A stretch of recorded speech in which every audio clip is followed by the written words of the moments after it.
Pablo, good to see you doing. How you been? How's things, Pablo?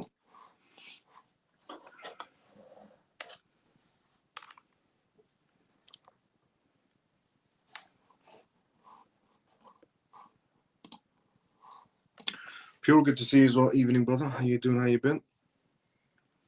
JP, good to see you as well. Evening, brother. How you doing? How you been?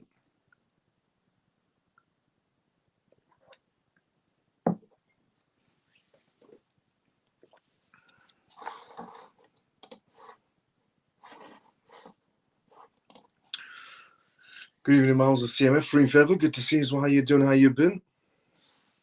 How's things?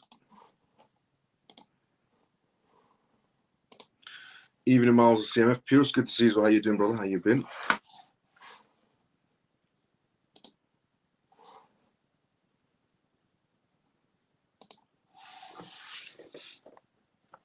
I'm guessing X is working tonight, which is a good thing, because yesterday we're getting some green screen. Some people were only seeing a green screen. They couldn't see me at all.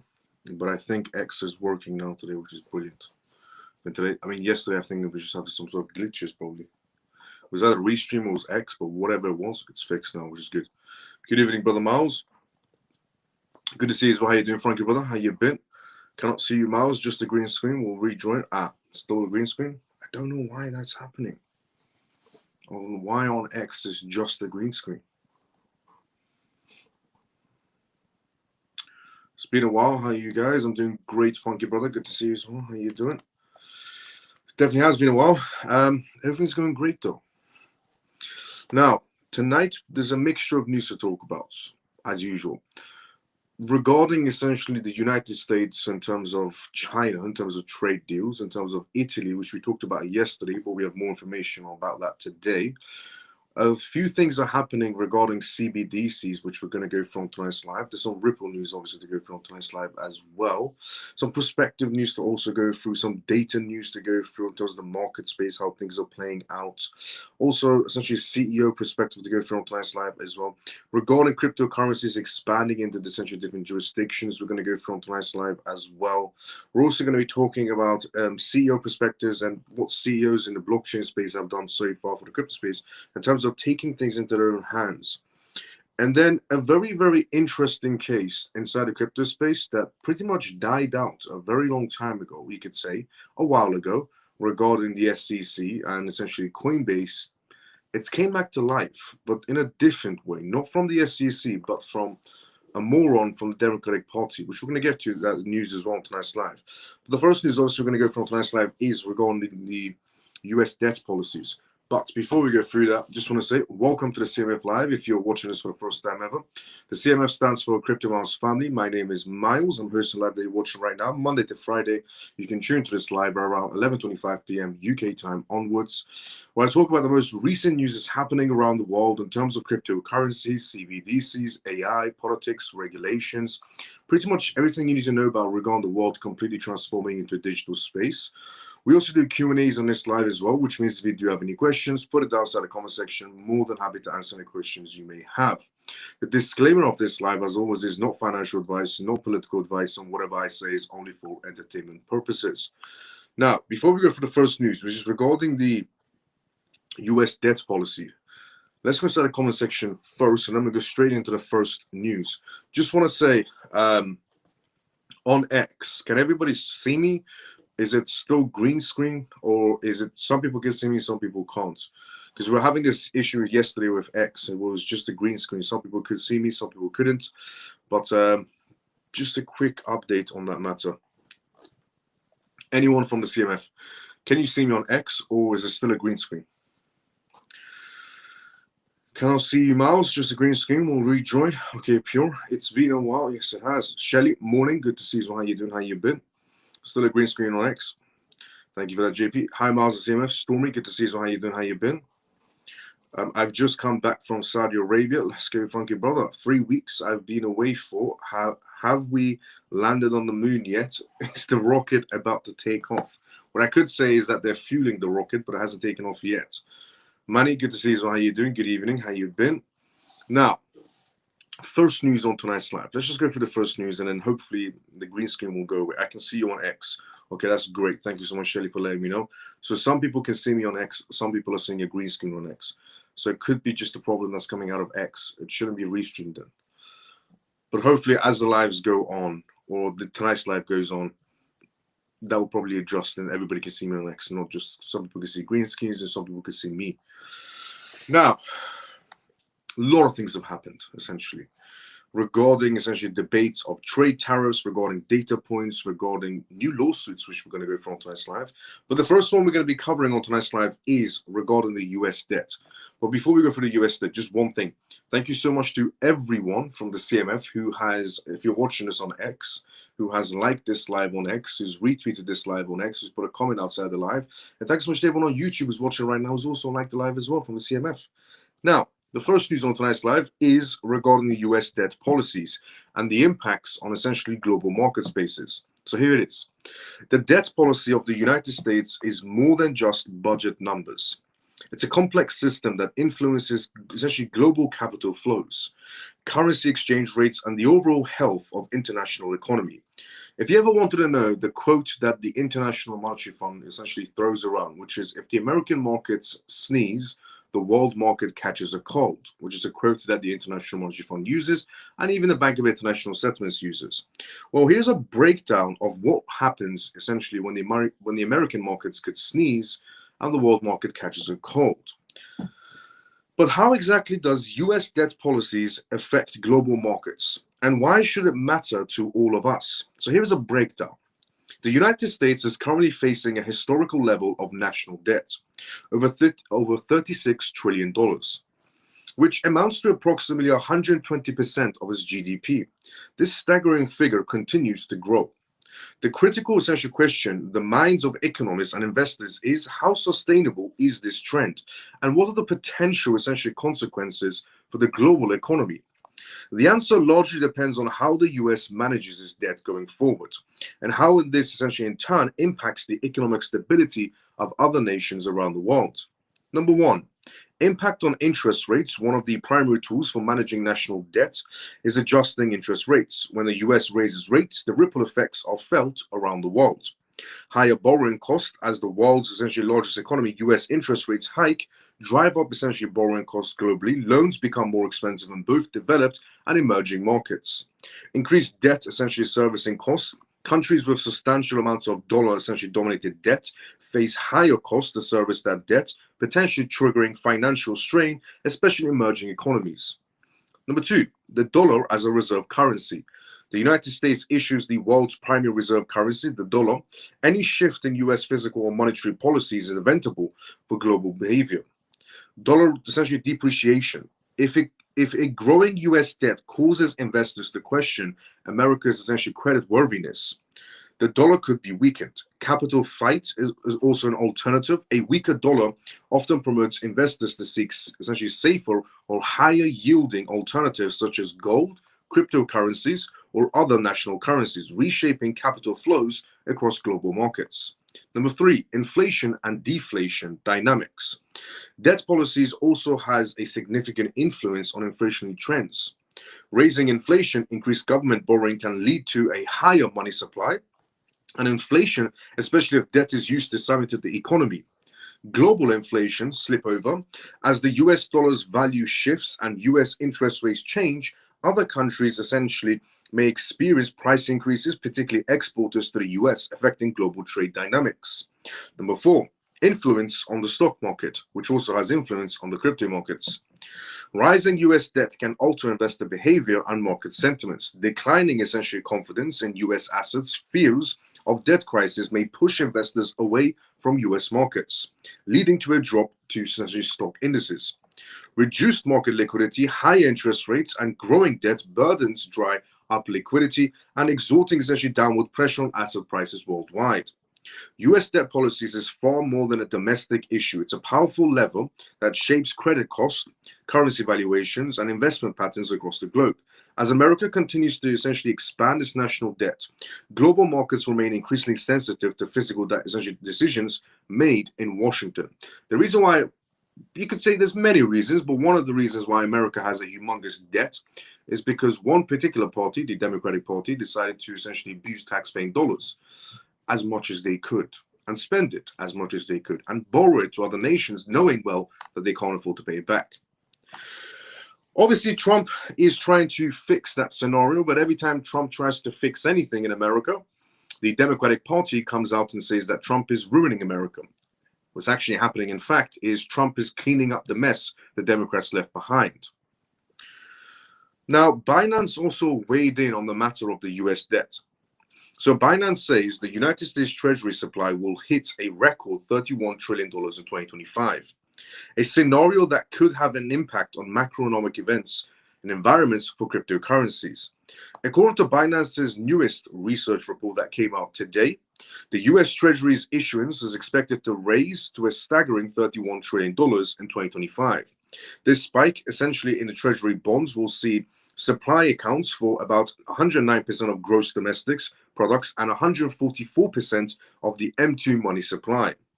With this indicative of looming, essentially, financing pressures, including from auction refinancing, investors may want to pay a very close attention to what happens next. Ideally, changes in M2 tends to have significant implications for stocks, bonds, and other market segments such as cryptocurrencies. Binance's research analysts note that the foreign demand will be a key variable in this scenario of massive, essentially, debt issuance of the accepted, essentially, supply. About a third will be owned by foreign holders. If appetite for the US debt falls, or there's an outright selling driven by geopolitics or essentially portfolio rebalancing, a balling of financing costs will follow. Yields elevated will go higher. Even if demand holds steady, the sheer scale of issuance is a structural challenge. Recent risk, essentially relief, possibly tied to optimism around trade talks, does little to offset the ongoing pressure on the massive supply pipeline places on interest rate markets throughout 2025. Binance research essentially noted. Stocks and crypto include essentially Bitcoin and cryptocurrencies have essentially surfaced notable downwards, essentially downside pressure in recent weeks. Tariffs have also added essentially to jitters, with the Federal Reserve not coming to party with a rate cut scenario. President Donald Trump has essentially even threatened to fire Jerome Powell, which we discussed yesterday. Analysts say the persistent upward pressure aimed at a surge in Treasury supplies has the potential to impact risk assets. Nonetheless, a scenario where the government turns to debt, essentially monetization, with the money printer going essentially turning back on, would be bullish for riskier assets. If America gets to a stage where they have to turn essentially the money printer back on, then obviously the crypto market is going to react in a positive way, because that liquidity is going to enter riskier assets, which crypto is the riskier asset as an alternative to essentially gold, which is a safer haven or risk-off asset. In this case, investors seeking to hedge against currency essentially debasements will flock to cryptocurrencies and hard assets.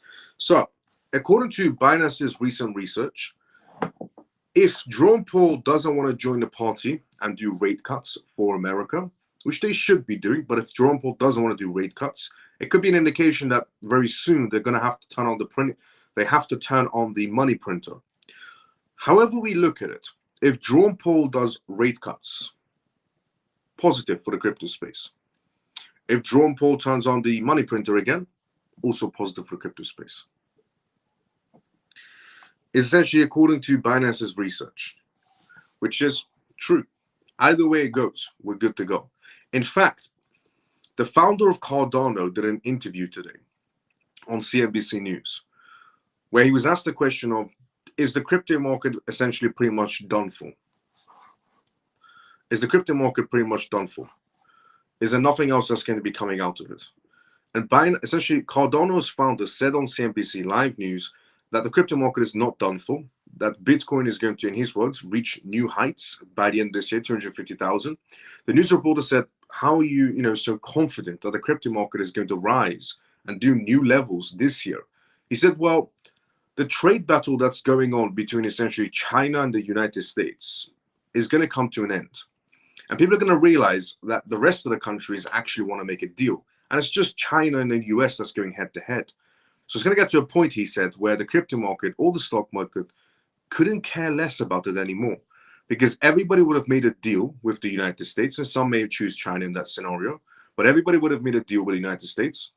It would just be left China and the US, which would essentially make China no choice but to deal with the United States, which then the markets will move on. And then he said regulations will happen for the crypto space. He said straight after tariffs or within tariff scenarios, regulations for the crypto space is going to happen.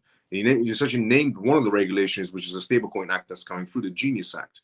He said tariffs are going to become a moot point, and then regulations for the crypto space is going to be there, and then the crypto market is going to take off. If regulations are going to be there, the only crypto projects that will be taking off tremendously will be the projects that have utility purposes. This year also being the year of institutional era for the crypto space, or the banking era, as some people might state it, regarding essentially Matt Hugan, the CEO essentially of Bitwise Crypto Exchange. But yes, the Cardano founder is correct. The founder of Cardano is correct on what he said. It's also what I've been saying for a while, that this whole tariff situation is just temporary. Regulations is next for the crypto space, and the crypto market is going to take off. Projects that have utility will do tremendous takeoff. And also perfect timing for the Ripple case to come to an end. The year the Ripple case comes to an end, which is this year, is going to be the year of the banking era, of the institutional era of the crypto space, the era of rules and regulations, which is, if you really think about it, it's everything Ripple needs for the XRP ledger to succeed. Banks inside the crypto space, institutions inside the crypto space, regulations inside the crypto space, America become the capital of cryptocurrencies. Everything's pretty much good to go. It's also, honestly, exact words what I've been saying. Cardano's founder said on CNBC Live News today. That the run for the crypto space is not over. It's just getting warmed up this year. This year is going to be impressive movements. Might not look like it to some people, but it is. Now, moving on essentially from the data that's essentially came out and Binance's perspective and Cardano founders' perspective to Switzerland. Switzerland has shown that they are very fond of essentially adding cryptocurrency as a payment system here and there in different essentially cities in essentially Switzerland. And the recent new one that has accepted cryptocurrencies is a retail store essentially called Spar. And Spar is a massive. It has not just branches in Switzerland, but also branches you could pretty much say everywhere in Europe and even the United Kingdom. And they've decided to start accepting essentially crypto assets, starting with Bitcoin, but they're expanding. So imagine if for Americans if it was Target that accepted cryptocurrencies. For British people, it would be like if essentially Tesco or Marks and Spencer's or Waitrose accepted cryptocurrencies in that type of scenario. Which again, these are just indications of the crypto space maturing, moving away from a speculative asset to a mature place. So Spar, a well-known international grocery store chain, is now accepting essentially crypto payments at one of its essentially stores, starting with one of its stores in Switzerland. The store was located essentially in Zug, also known as Crypto Valley. This could be an important step towards essentially using Bitcoin or cryptocurrencies in everyday shopping. Today, the DFX Swiss, a company that helps people switch between crypto and cash, shared the news on LinkedIn. The company also announced that Zug Spar store is now live on the BTC map, a website essentially that shows where BTC is accepted around the world. The payment system essentially is powered by a new tool called Open Crypto Pay. The tool uses essentially the Lunar essentially technology, part of its Lightning network. Customers essentially can scan a code using their crypto wallet or essentially app, or scan a QR code at the checkout to complete a payment. The director of the Bitcoin Association Switzerland even posted a video to show how quick and easy the payment process is. Zug also is known as a crypto valley in Switzerland because many blockchain and crypto companies are based there. It makes sense that that Spar chose this essentially city to test out the new payment system before they roll it out to every essentially branch they have. The grocery chain has more than 13,900 stores in 48 countries. It serves as essentially about 14.7 million shoppers a day. If this payment system in Zug becomes popular, Spar may expand it to more stores across Switzerland. It could also bring essentially Bitcoin payments and cryptocurrency payments to its stores around the world. This can help many people essentially become more familiar with using cryptocurrencies for their everyday shopping.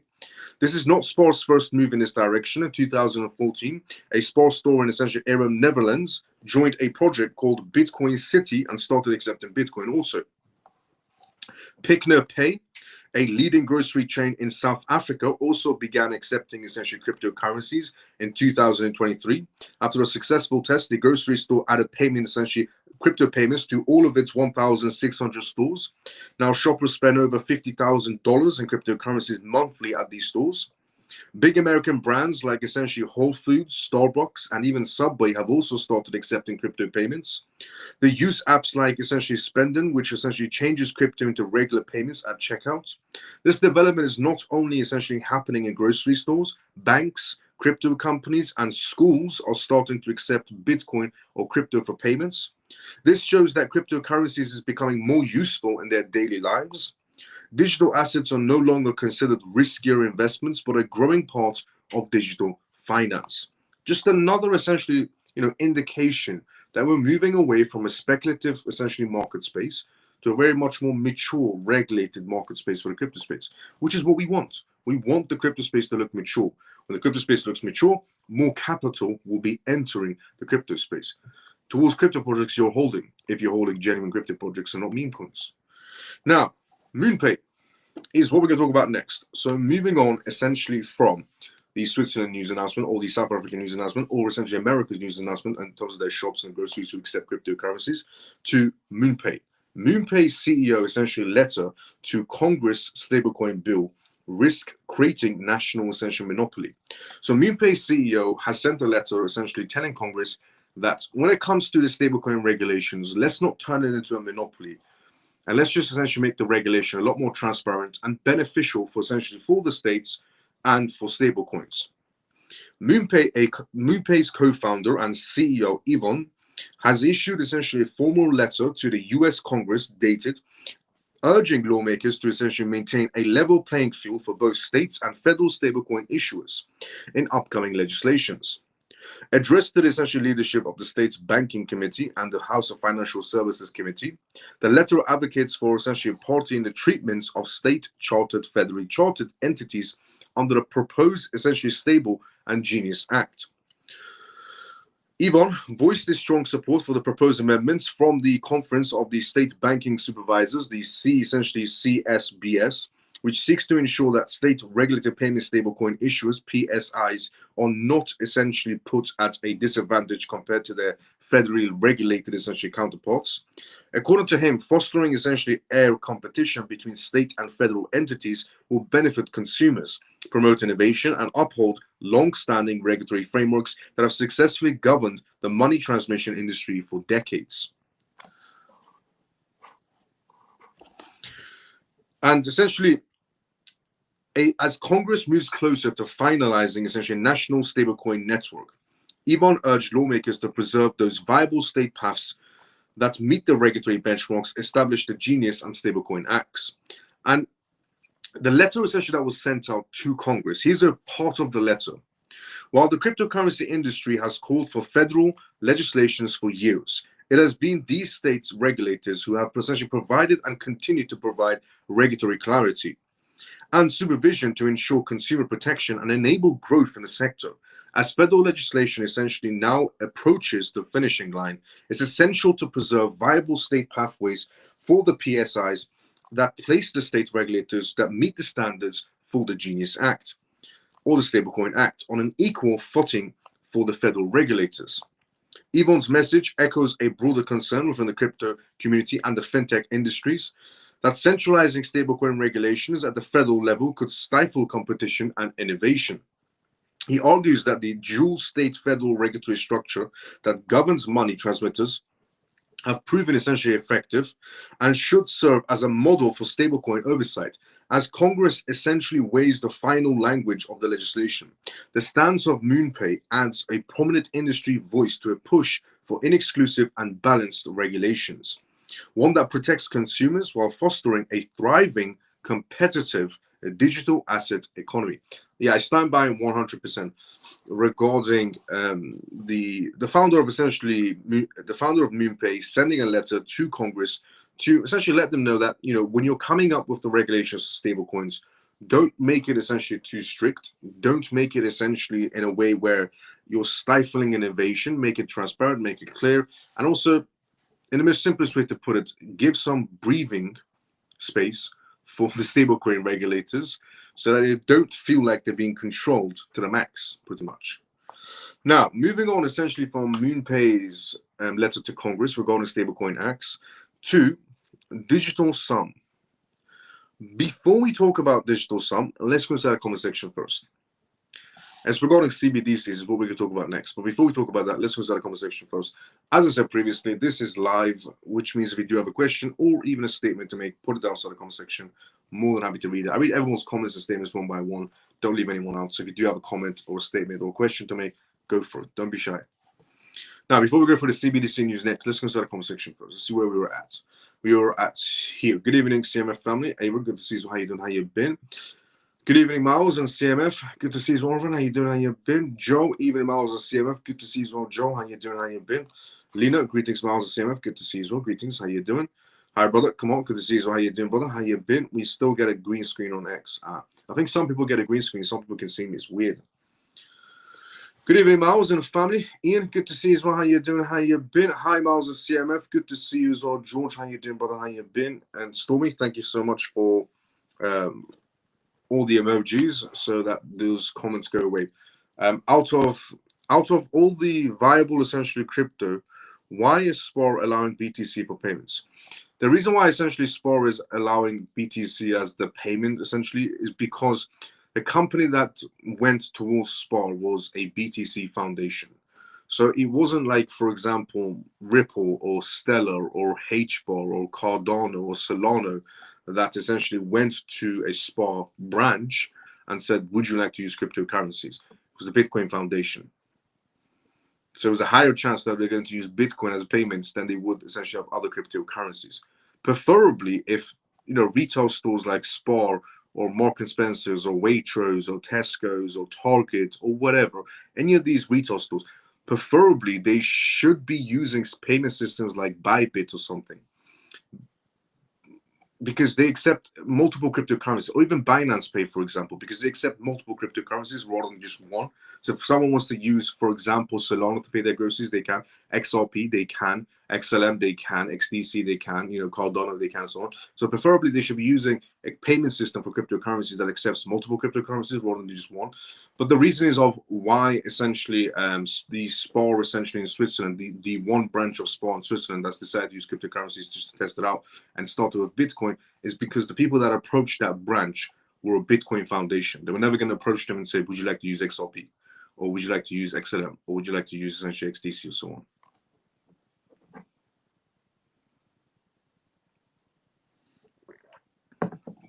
So hi, just use Bitcoin.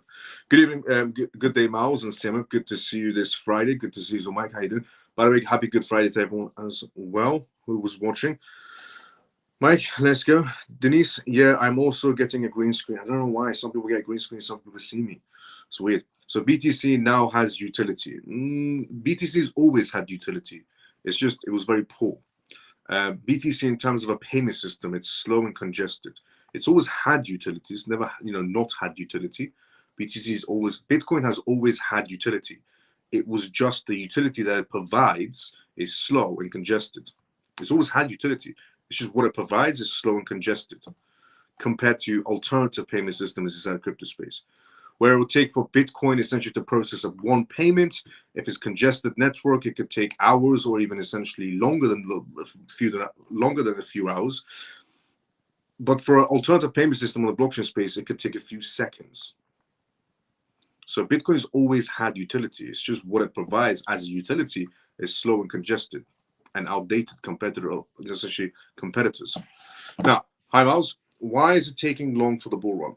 Johnny, good to see you. How you doing? How you been? The reason why it's taking long is because we are trying to build a foundation, as I've been saying for the longest time. America is trying to build that foundation for the crypto space regarding regulations. The world is trying to build that foundation for the crypto space. If there's no foundation, the crypto space will be placed on a house of cards, which could crumble at any time. So the only reason it's taking a little bit of time is because America is trying to achieve a lot of things at once. Trump is trying to achieve a lot of things at once, which, to put it to him fair, he needs to do it. America needs to become the strongest country again. America needs to have a better economy. When America has a great economy, the world has a good economy to move forward on, essentially, as well. When America has a very bad economy, the world has a bad economy. As the International Monetary Fund puts it, if the American market sneezes, the world market catches a cold, which is factual. So it's just essentially the foundation they're trying to build, which is taking a little bit of time. But this year is going to be a spectacular year. Now, CBDCs, also on the topic of this year. CBDCs is quite big in this year as can be released. Russia is coming out with a CBDC. Europe is coming out with a CBDC. Brazil is coming out with a CBDC. And another country is coming out with a CBDC. Essentially, India is going to be expanding on their CBDC. So it's China. Hong Kong is on their process on CBDCs. So it's essentially Singapore and Japan and some African countries. But here's a country essentially in the Middle East that's coming out. You can say Middle East to Asia that's coming out with a CBDC. And they're going to be piloting it very soon. By the way, we're going to talk about the European CBDC a little bit later on tonight's live as well. Digital sum gains legal backing in Kazakhstan's essentially CBDC pilots to begin soon. Now you might be thinking to yourself, why is this relevant to essentially somebody that's living in the West, or essentially in a, if you're living in Dubai, or if you're living in Australia, or essentially any other country? Why is this relevant to you if some unknown, or not unknown, but if essentially a Middle Eastern or Asian country most people never heard of coming out with CBDCs? What's the relevance? Well, the relevance is you can again have an idea of how CBDCs will be rolled out potentially in your own jurisdictions. So here it is. According to a statement from the Kazakhstan presidential essentially office, the act is a part of the government's broader effort to create the legal groundwork for a pilot project related to a CBDC project and other digital currency applications. Also, a lot of countries around the world use smaller countries as test grounds to see how CBDCs work out and if they have any mistakes or errors, so that they won't have the same mistakes and errors going forward. Following the signings of the amendments to the country's constitutional law, the central bank has been empowered to create rules on how payments, essentially transactions, would be conducted using digital sum, is what they're calling it. The authorization allows the bank to propose standards and oversight measures for the Kazakhstan CBDC system to be implemented shortly. President essentially said in a statement, the amendments to the constitutional law aims essentially to launch the pilot of the digital currency prototype, digital sum, and to create its legal basis. According to the president's official website, the new law's provisions were initially adopted on March 20th by the country's Supreme Council. According to the local press reports, the country is due to test its digital sum, its CBDC, later this year. However, the final decision on the issuance of the Kazakh CBDC is expected sometime later next year or later this year. The president's report states that the digital sum will be recognized as legal tender in digital format within the country's borders. It will be circulated and issued essentially using a special format overseen by the National Bank. The platform will feature advanced technological and software infrastructures for the issuance, accounting, and disruptions of the Kazakhstani CBDC. According to the articles that have come out from Kazakhstan, the new digital sum law authorities that the Kyrgyz central bank to develop and improve systems and laws to be allowed by banks and other regulated entities. The central bank will also define cryptographic security standards that will ensure safe transactions and prevent fraud within the country regarding CBDCs. Per Kazakhstan's payment system and legislations, the central bank will also exercise other operational functions for their CBDC. Despite being heavily criticized by some players within the cryptocurrency ecosystem regarding CBDCs, at least 115 countries minimum have initiated plans for their launch, with only 4 countries officially launching them so far. These are essentially Bahamas, Sandolo, Nigeria, essentially Zimbabwe, ZIG, and Jamaica, essentially JAMD. Critics are concerned that the development of CBDCs can undermine financial privacy and enable excessive government oversight, among other things. Several nations within the EU bloc have also essentially moved towards issuing CBDCs, with the US moving away from the concept idea just for now. Kazakhstan's President Sadro also initiative is a bold step that could potentially assist with developing the economy through digital assets, while also generating new opportunities for businesses and societies as a whole. Early this month, Binance founder essentially CZ revealed he had signed a essentially agreement advising the Kazakhstan's leadership on blockchain and crypto issue. If you're wondering to yourself, what is CZ up to these days? The former essentially CEO of Binance and founder essentially of Binance, what is CZ up to these days? Well, CZ essentially is going around and talking to a lot of essentially governments around the world, smaller countries, and getting them on board to cryptocurrencies, teaching them essentially about blockchain technology, and even getting them involved in CBDCs, what CZ is doing nowadays. But this is an essential indication of we're still in the CBDC era. CBDCs are going to be happening, and countries like Kazakhstan will be used as test grounds for other essentially more massive countries to be essentially seeing what errors could come arise from essentially CBDCs and so on, errors that they can prevent by using that country as a test ground.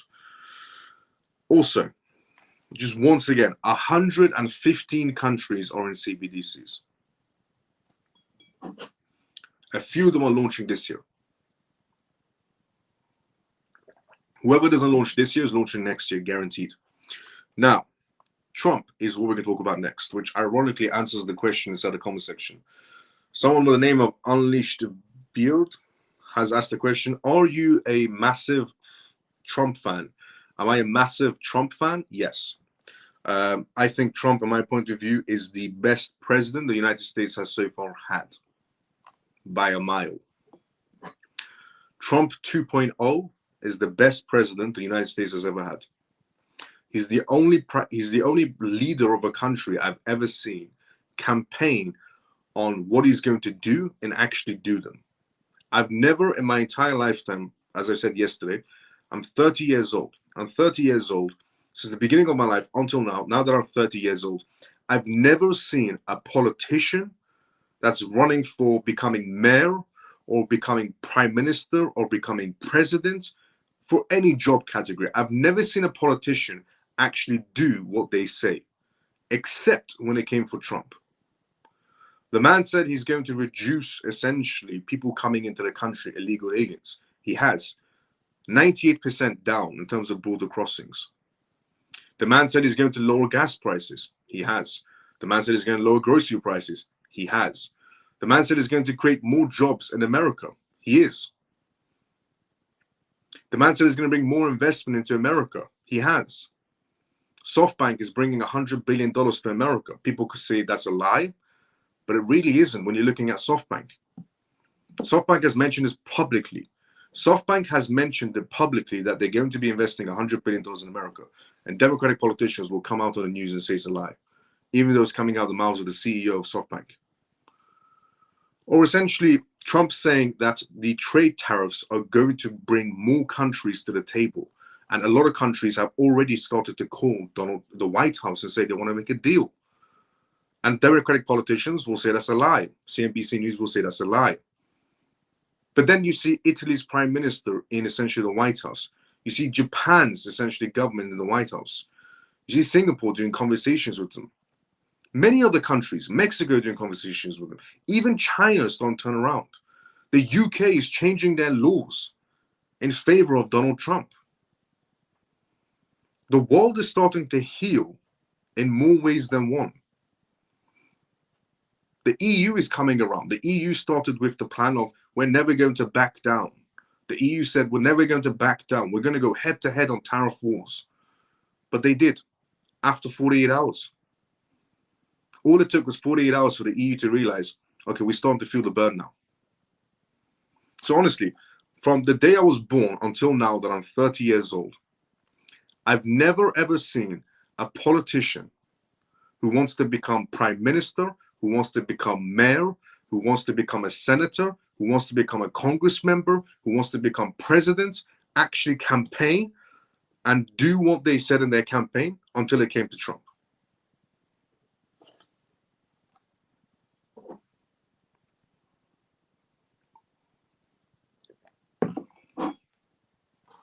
Until it came to Trump. I've never seen it in my life at all. I'm 30 years old.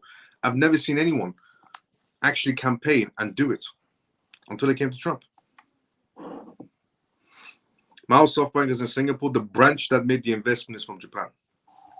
Now, President Trump has become one of the GOATs. Facts. XRP Las Vegas is by the end of the May. Do you think they will announce the final case settlements? XRP Las Vegas is by the end of May. Do you think that they will announce the final case settlement? It's a possibility, without a doubt. The case regarding the SEC and Ripple coming to a pause. Some people might assume that it's going to take a month or 2 months that stated, the 60 days that it's stated essentially by the judge, that Ripple and the SEC are going to take 60 days to come up with some sort of a response. They can come up with a response much more sooner than 60 days. The simplest way to put it is, when everybody thought, essentially, not you or in any sort of way, but just a little bit off topic, when everybody thought that the acting chairman of the SEC, Mark, wasn't capable of closing cases at the SEC, everybody inside the crypto space pretty much thought to themselves, Mark, the acting chairman of the SEC, is not able to close cases, that we have to wait for Atkins to come in. I said, no, he is capable. If he wants to drop cases, he can. Mark started dropping cases one by one. And then it came to the Ripple case. Everybody said it's a little bit too confusing for the Ripple case to be dropped so easily, or to essentially, and that we need Atkins to come in for the Ripple case. I said, no, it's possible for essentially the Ripple case to come to some sort of a conclusion with Atkins. I'm sorry, with essentially the acting chairman, Mark. Again, came true. We have a pause now. But when they filed in for that pause, a lot of people assumed on X, a lot of people inside the crypto space assumed that we were going to get a pause grant from the judge in a few months. We got it within a week. So regarding essentially the Ripple case and the SEC case on a pause for 60 days, it doesn't mean they're going to use up the entire 60 days. They've pretty much come to the conclusion of what they're going to do next. Injunction removed, SEC gets 50 million, and even Brad's words were 50 million goes towards the US government, and preferably maybe in XRP, they're having discussions about it. So not that far off from that Ripple case coming to an end, and it's a possibility of by the end of May. It's a possibility. XRP to the moon 2025, facts. I'm telling you right now, XRP is going to rip through 2025. The moment that case is dropped, the moment regulations are coming through, XRP is going to do tremendous work. It's been held back for too long, but we need regulations for it to do a lot more better. And also the ETFs. It's been proven that according to essentially the ETPs of XRP, ETPs of Solana, ETPs of other alternative crypto assets, that XRP ETPs brought the most amount of money. So if we get an XRP ETF, it's going to bring tremendous amount of money, especially in America. But if we get XRP ETFs in America, because that is the biggest market space, which we are going to, because XRP has 10 ETF applicants, according to a recent study that came out 2 days ago.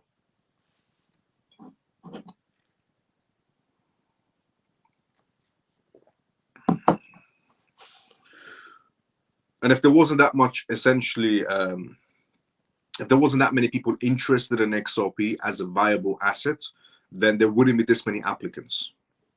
The only reason that we have 10 applicants or 10 filings for an XRP ETF from major institutional players in the US is because their clients want to buy XRP. Should be a biggest indication.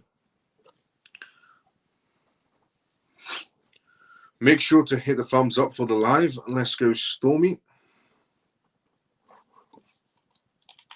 Okay, I think I missed some questions at the top. Let me just see. No, okay, I didn't. We're good. Many thanks, Miles. No problem, Ian. Anytime. Make sure to hit the thumbs up. Let's go Stormy. Facts. Make sure to hit the thumbs up for the live. Facts. CMF members, if you have liked this live on X, if you watch this on X and you've liked this live and retweeted this live, thank you so much. If you haven't done that, CMF members, take 5 seconds to like the live and retweet it on X.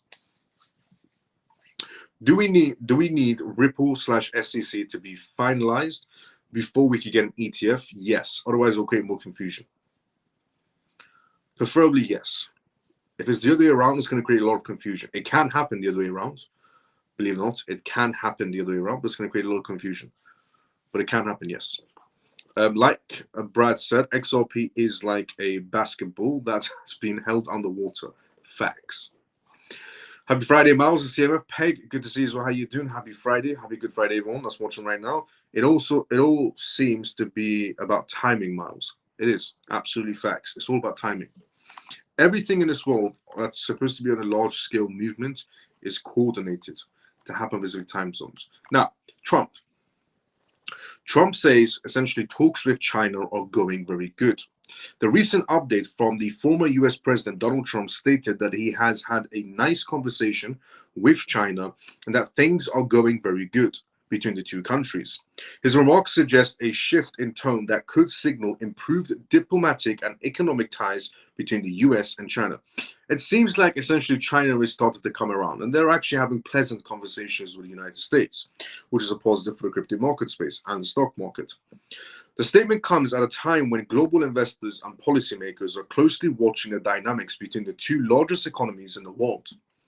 Although Trump's past administration was marked by intense trade wars and sanctions against Chinese companies, this new tone might hint at a potential change in approach in moving forward. Trump's comments, essentially, while brief, may indicate a willingness to engage more constructively with China, particularly essentially on trade, technology, and international security.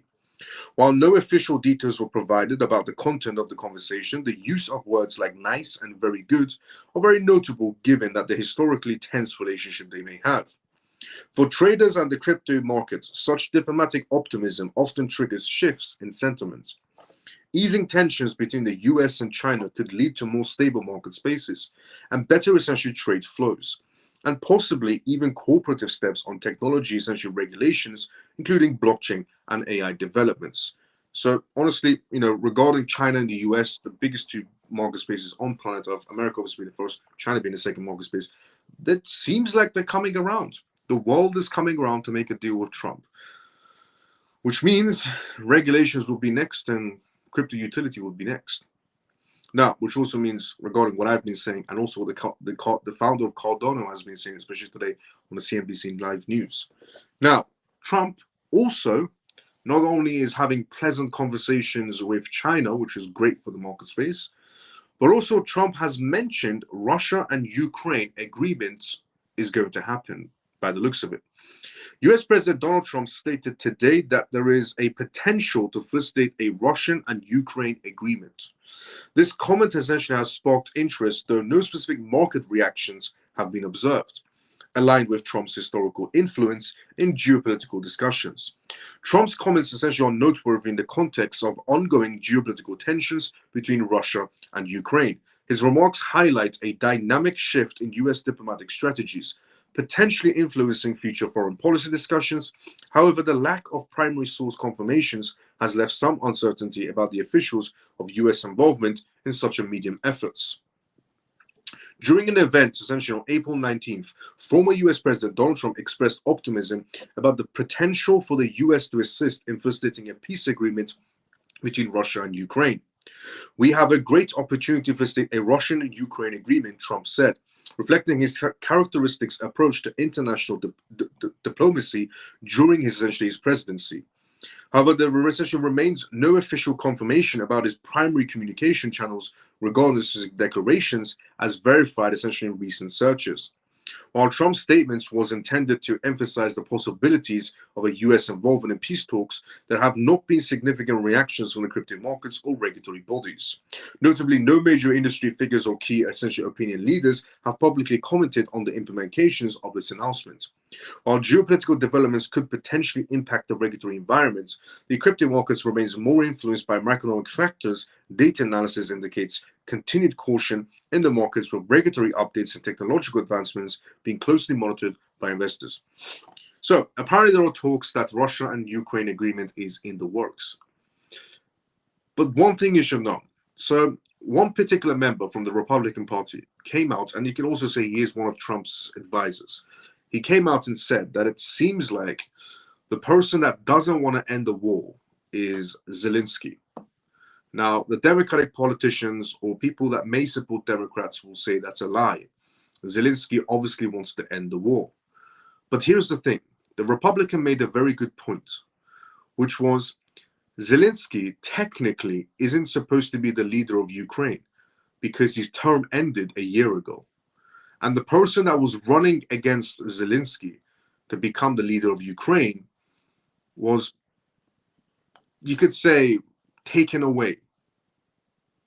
That Zelensky didn't let a essentially political rival take his position. He didn't let essentially a voting scenario to happen in any sort of a way. And Zelensky wanted to stay in charge of Ukraine.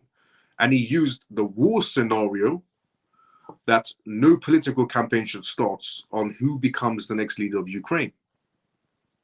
And that if the war ends, let's just say between Ukraine and Russia, what's going to happen next is that there's going to be a vote in Ukraine on who's the next leader of Ukraine. And it sure as hell is not going to be Zelensky, because Zelensky silenced his last essentially competitors in terms of who wants to become the leader of Ukraine. But if this war ends between Ukraine and Russia, Zelensky isn't going to win to continue to stay as the leader of Ukraine. He's going to lose badly. Therefore, it's beneficial for Zelensky in his eyes to continue this war as much longer as he possibly could. And using essentially that, the Ukraine is in war and therefore we cannot do any sort of voting. And he's making too much money, which is what Ian has put inside the comment section. Facts. Zelensky is ripping through cash right now. So I'll be honest, the Republican made a very good point. There's no way in hell Zelensky is going to win that vote. But what's ironic is that Zelensky is using the war scenario of we can't do a presidency because we're essentially, in a war, which is a load of BS. Because during the American War, they did a presidency. During essentially Churchill, when Churchill essentially was in power in the UK, they did a vote. During World War II, they did a vote. World War I, they did a vote. So countries have been through war, massive war scenarios, and they've still done a presidency vote. But somehow that can't be done in Ukraine. It's because Zelensky is a greedy person. I was going to use a different word there, but Zelensky is a greedy person. And the Republican essentially member made a very good point regarding Zelensky doesn't seem like he wants to end the war. Because if he ends the war, he's lost his position of power.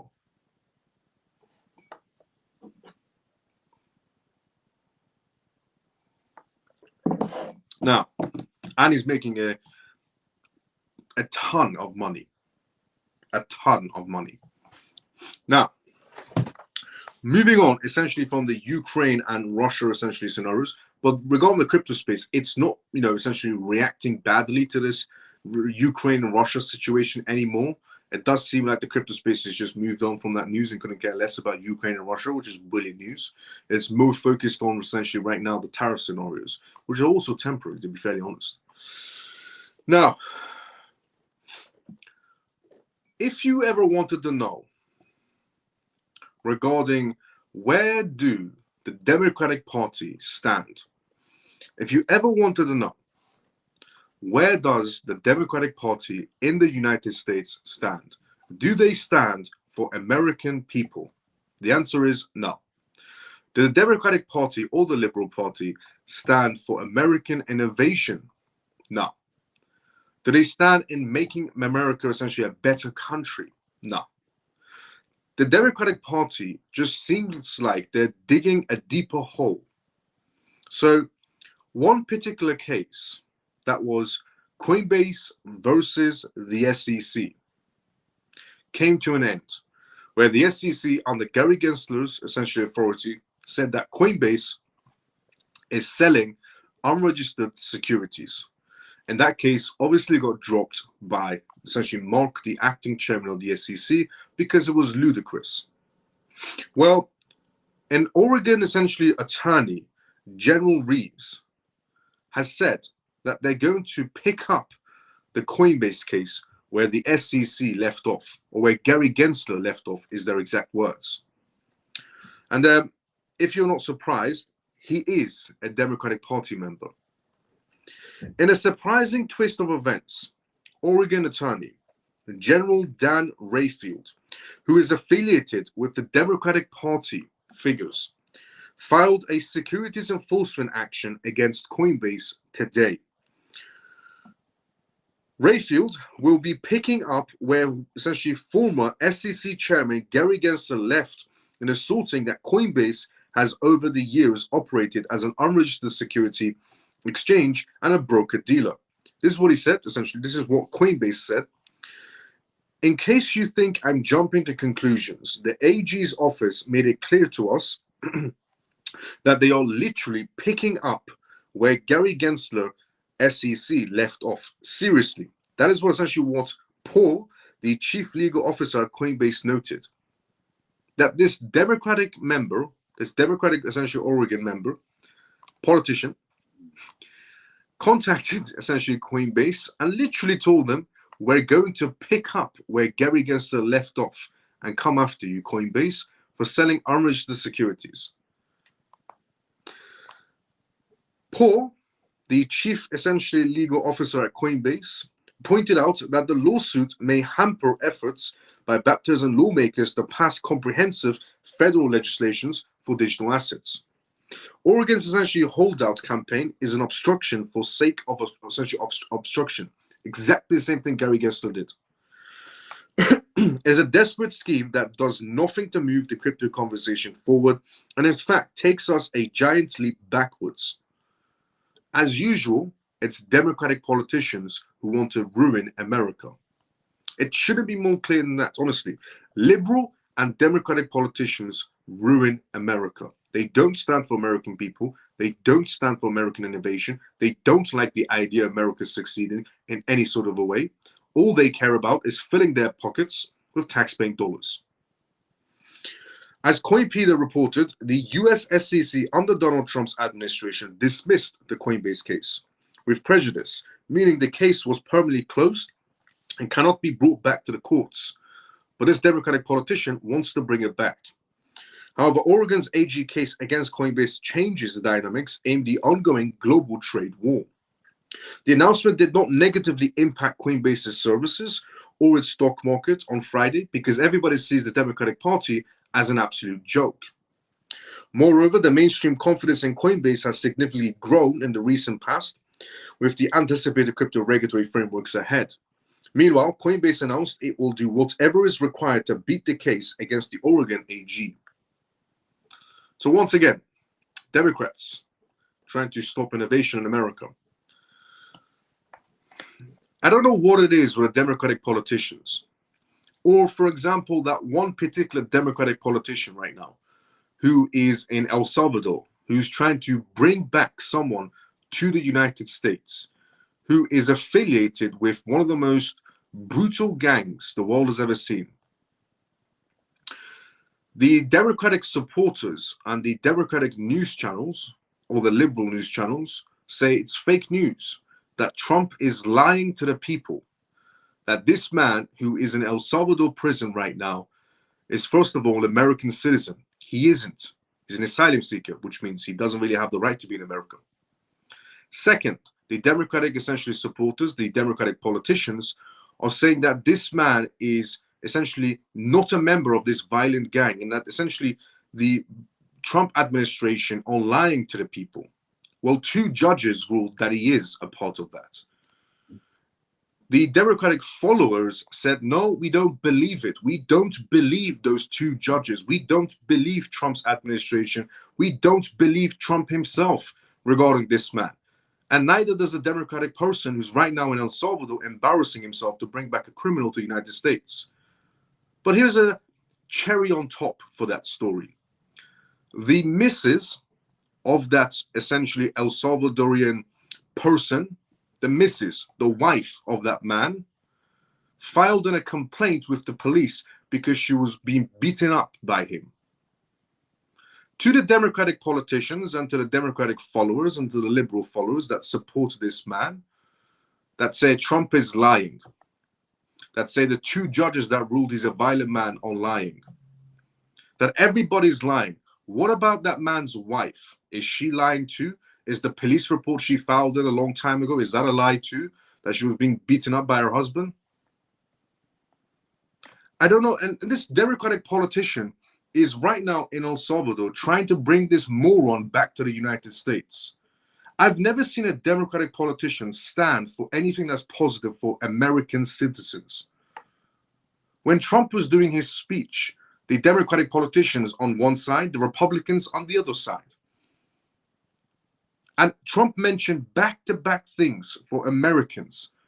There wasn't a single clap, a single stand-up from the Democratic side. But the moment he mentioned Ukraine, everybody from the Democratic side stood up and clapped. Why does America even have a Democratic Party?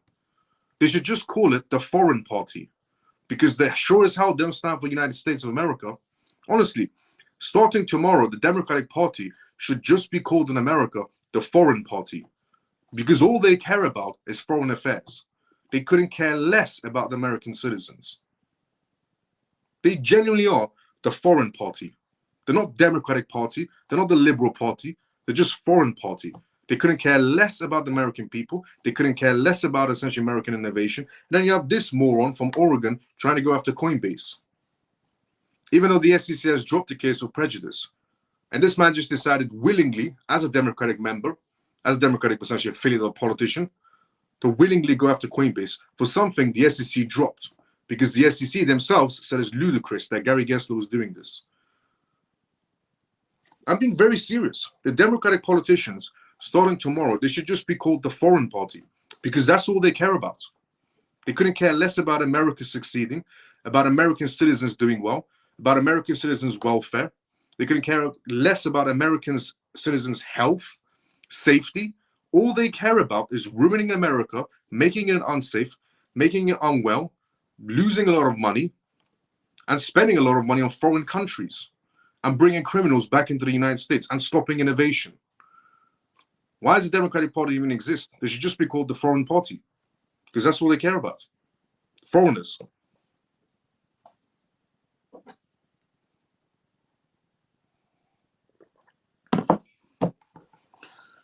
Now, Arizona. When you have one or many, essentially moving on from that one moron who's going after Coinbase now, or the other moron that's essentially going to El Salvador to bring back a criminal, you have essentially Arizona moving forward on a crypto bill. So while one moron is trying to stop innovation, there are intelligent people in the United States that are trying to bring innovation. Arizona's House passes crypto reserve bill and awaits the governor's decision now. Arizona's House of Representatives have advanced the SB 1373 bill, establishing a digital asset reserve fund to the governor's essentially desk. If intact, this fund will manage digital assets seized through criminal essentially proceedings under the state's treasurer's overnight. Arizona's crypto management essentially enters new legislative phase. Senator Mark sponsored the SB 1373, which essentially proposes creating a fund comprised of digital assets, confiscated in legal essentially cases. Supplemented essentially by legislative appropriations, the bill aims to introduce a new asset management strategy for Arizona, emphasizing potential synergies with other cryptocurrency-related legislative efforts. The bill's essentially immediate impact hinges on Governor Kate Hobbs' decision.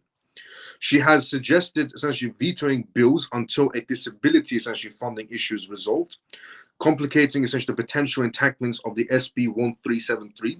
Julian, a prominent crypto advocate, expects the bill to pass but sees possible amendments or integrations with related possible essentially proposals.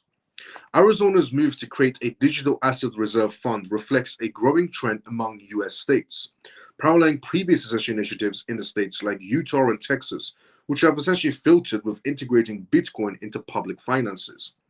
Bitcoin commands a $1.68 trillion market cap with the price of $84,891, reported by CoinMarketCap data. Its 24-hour essential trading volume was around $16.65 billion, marking a 34.85% decline.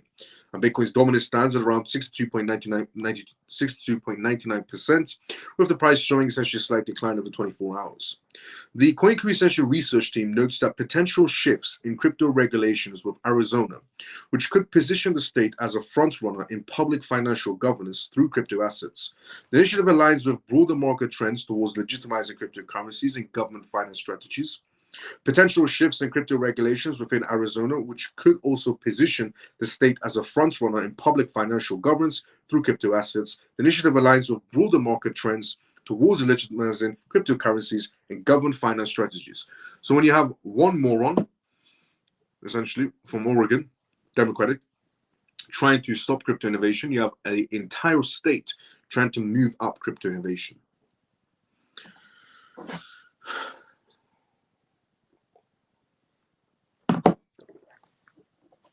Now, tokenized stocks is what we're going to talk about next. But before we talk about tokenized stocks, let's go inside the comment section first. As I said previously, this is essentially live, which means if you watch us right now, it is live as always. If you do have a question or a statement to make or a comment to make, put it down inside the comment section. I read everyone's questions or statements out loud one by one. So let's go inside the comment section first before we go through the next news. The next news we're going to be talking about is tokenized, essentially assets, tokenization market space. So let's do something inside the comment section first.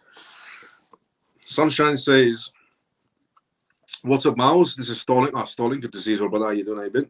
What is all this hype about XRP? The hype about XRP in general, what part of XRP? XRP being an incredible asset. I understand the hype. XRP being essentially XRP ledger being the best chain in my point of view. I understand that hype as well, yes. But elaborate on what part do you mean?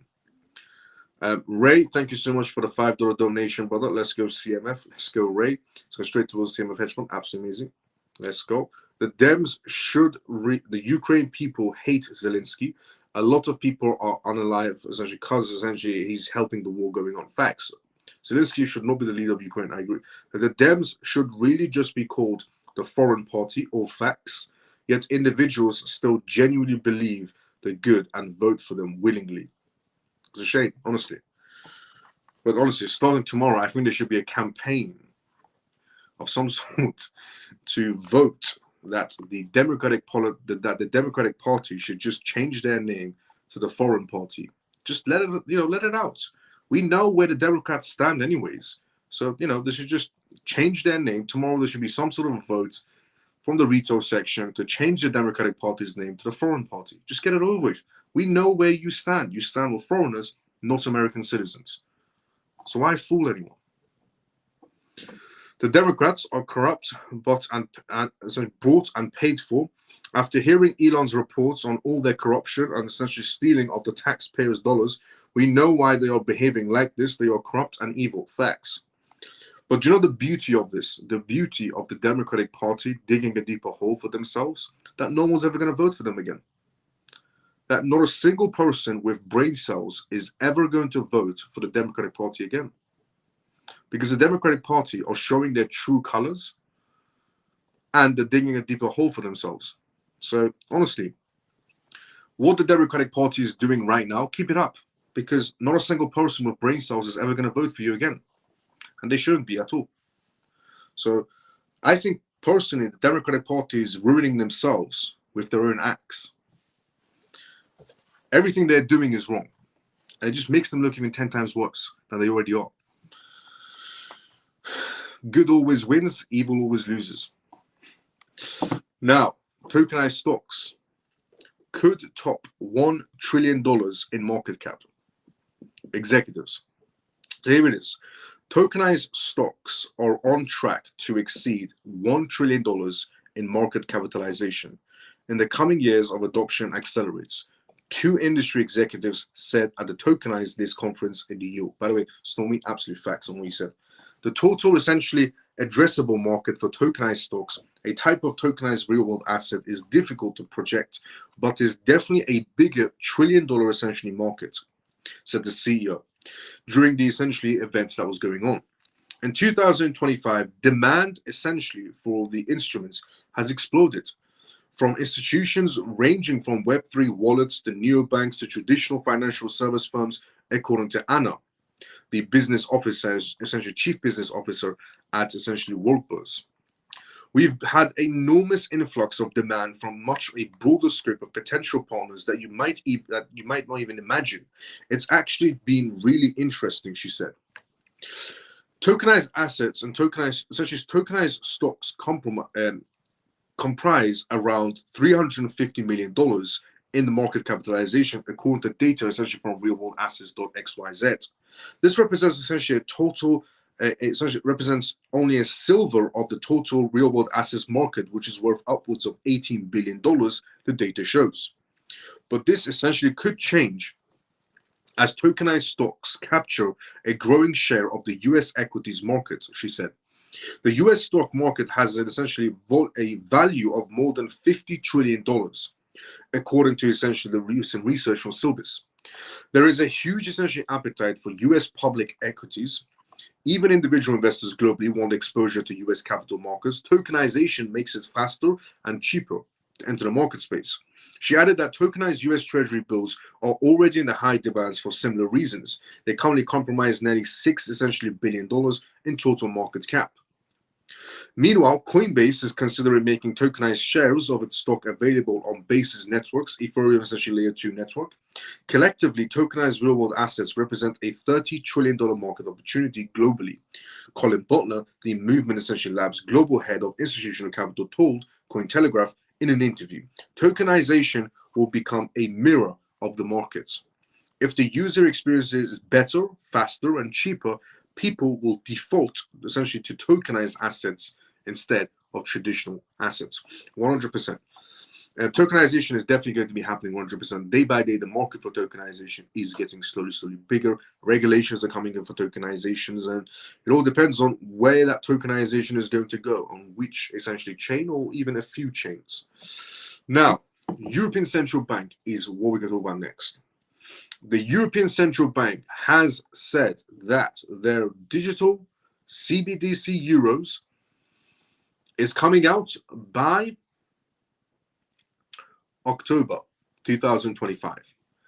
Now they're saying by October 2025, which could mean before October 2025, it will be out also. The European Central Bank's President Christian Lagarde is pushing for the digital euros to become a reality by October 2025, which is this year. Before October, it should become a reality. A European Central Bank digital currency could soon become a reality. In a press conference, essentially, that came out from the European Central Bank's President Christian Lagarde, where she stated that the digital euros could be launched by October 2025 this year. Lagarde called the digital euros a CBDC to be issued by the European Central Bank, critically important and more essentially imperative now than ever before. The deadline for us is going to be October of 25, and that essentially we are getting ready for the deadline, but we will not be able to move unless the other parties, the stakeholders, I call them, Commission, Council, and Parliament, actually essentially complete the legislative process, without which we will not be able to move forward. While the move has previously faced resistance from member countries, the project has the backing of key payment providers, banks, and fintech companies. They are all on board. These will essentially likely be the biggest winners of the project's take effects. The digital euros is a type of central bank digital currency that enables instant payments across its networks. While similar to cryptocurrencies, it has several important distinctions. For one, payments and wallets will be under the direct control of supervision of the European Central Bank. This raises essentially privacy concerns, but also ensures that the CBDC remains fully compliant with regulations. For this reason, banks will be able to use digital euros in all transactions.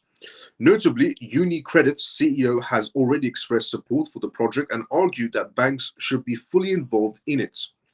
The European fintech companies will also be likely the beneficiaries. For one, Mooney is already participating in the European Central Bank's testing of the digital euros.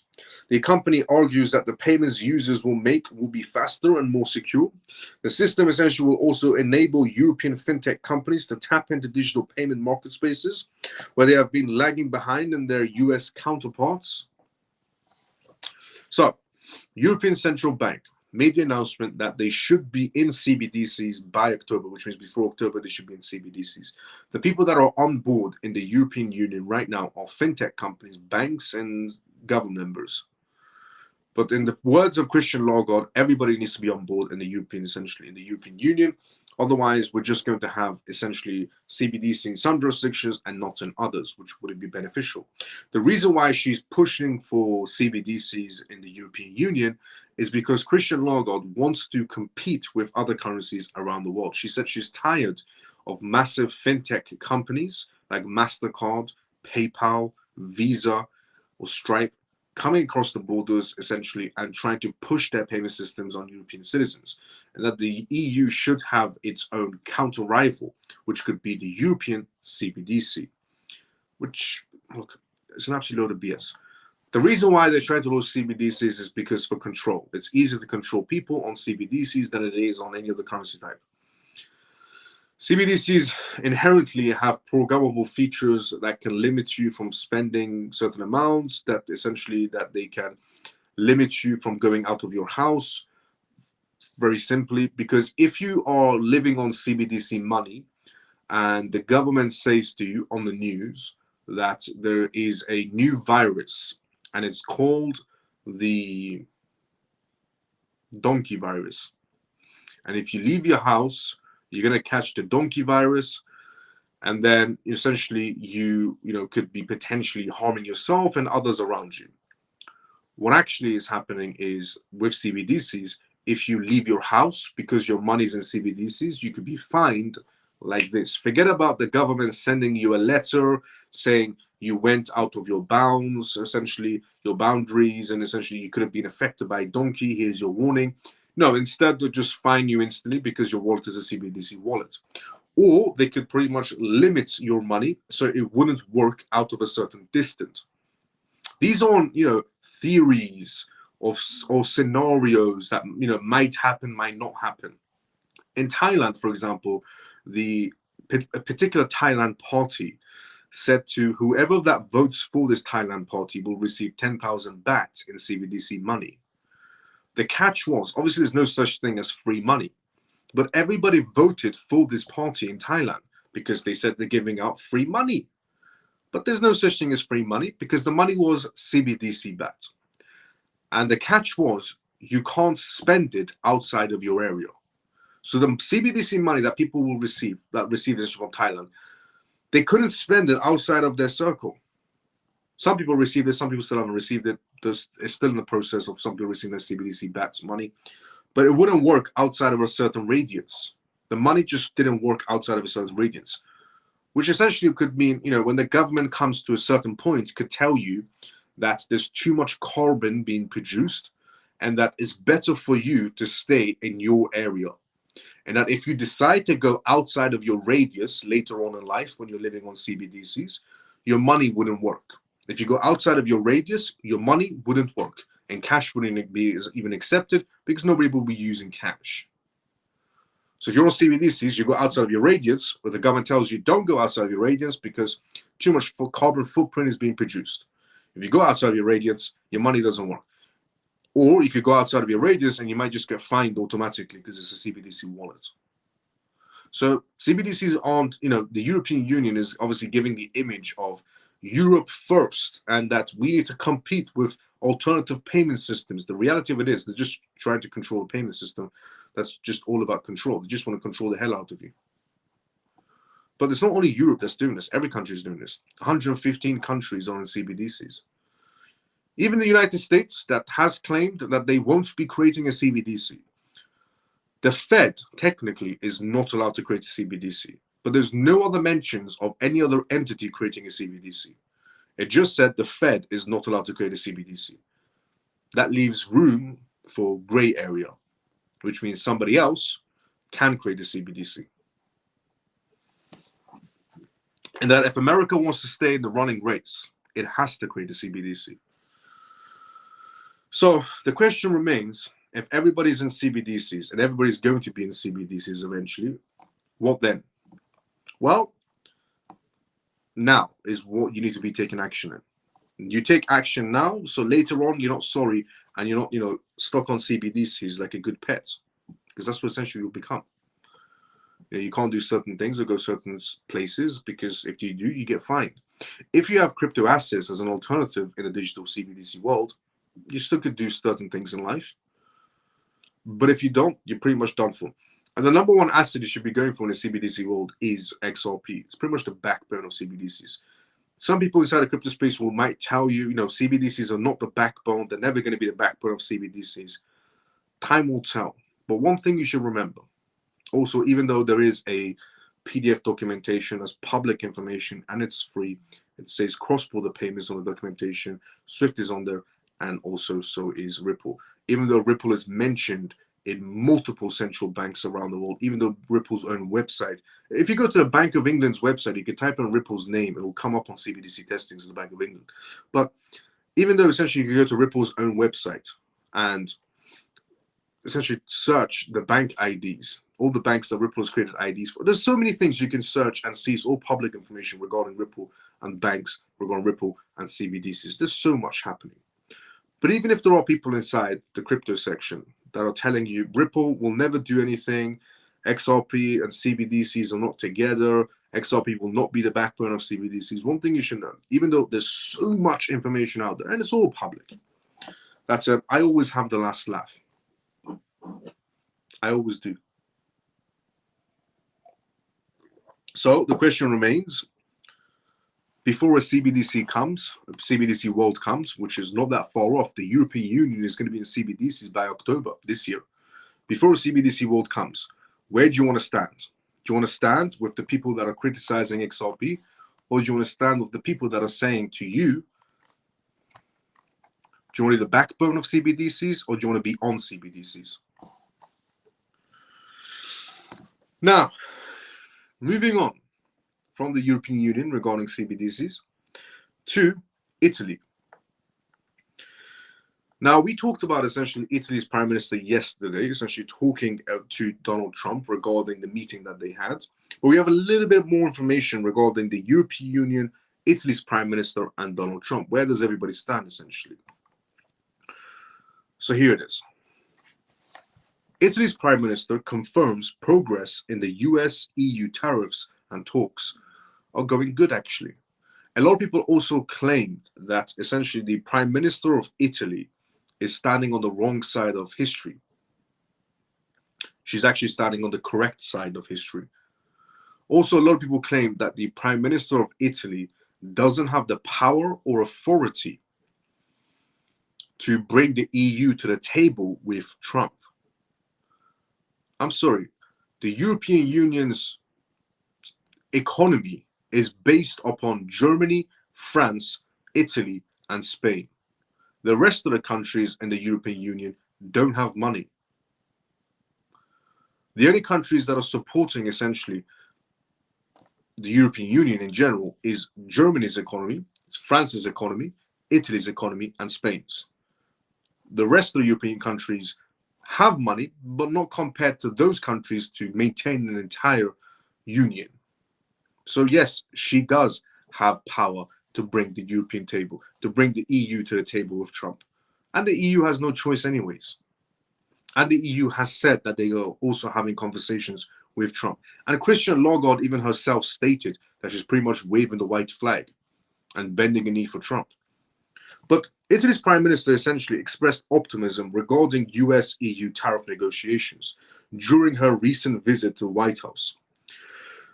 Meloni, essentially diplomatic involvement in US and EU negotiations, highlights her role in the bridging essentially tensions with the focus on future trade agreements. During a White House meeting, Meloni essentially announced a commitment to facilitate a US and EU trade deal.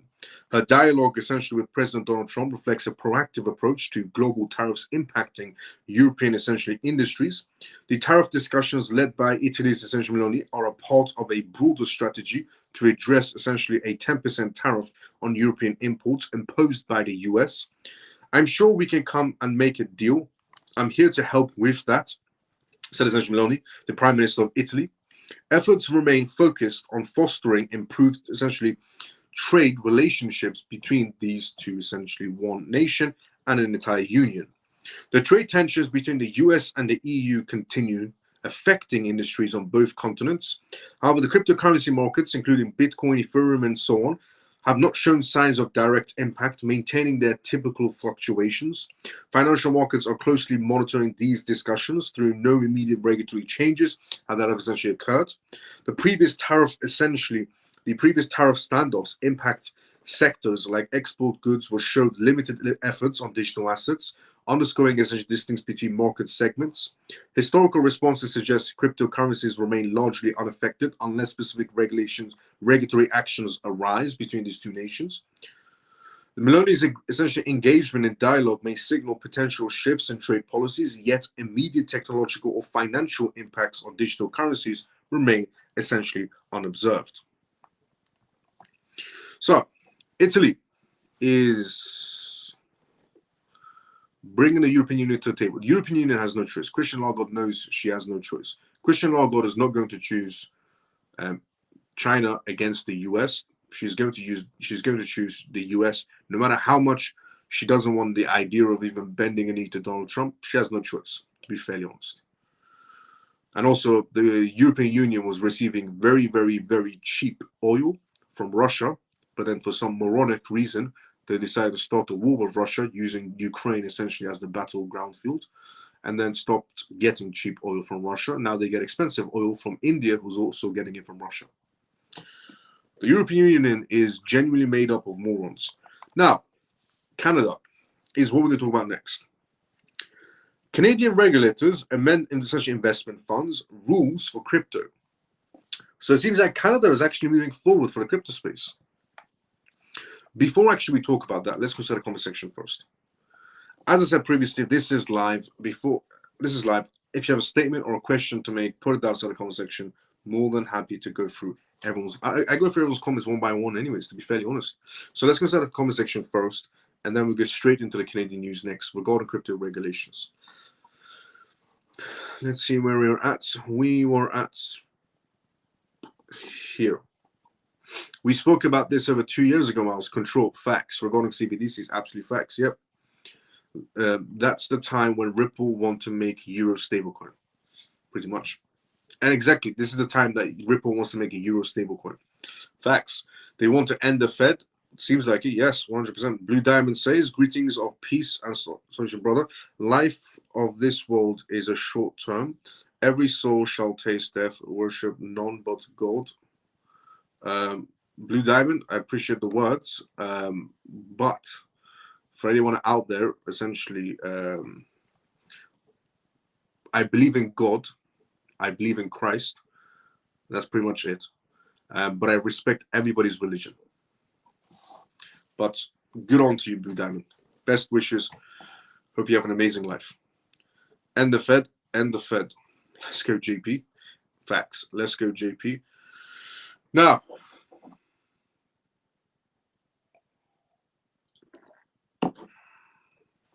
Canadian regulators. In terms of investment funds, rules for crypto. Canadian securities regulators have announced amendments affecting investment funds involved in cryptocurrencies. The changes were essentially released on Tuesday, addressing essentially market participants across Canada on key essentially investment policies.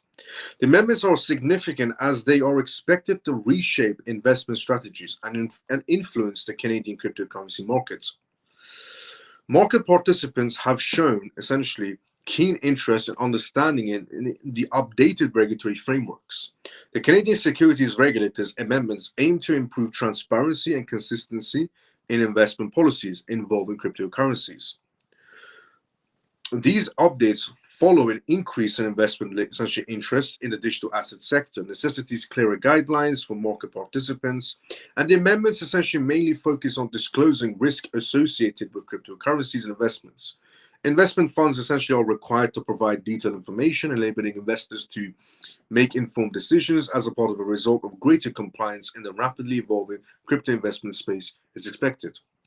Industry stakeholders have reached positively to the amendments and essentially appreciating the renowned focus on investor protection. However, concerns about potential limitations on innovation in crypto investments are raised. Experts predict a mixed impact on investment strategies. The amendments aim to ensure investor protection while attracting more participants to crypto market spaces through transparent guidelines. Historically, such regulatory clarification strengthens market confidence and promotes more structured entries through potentially limiting innovative financial instruments.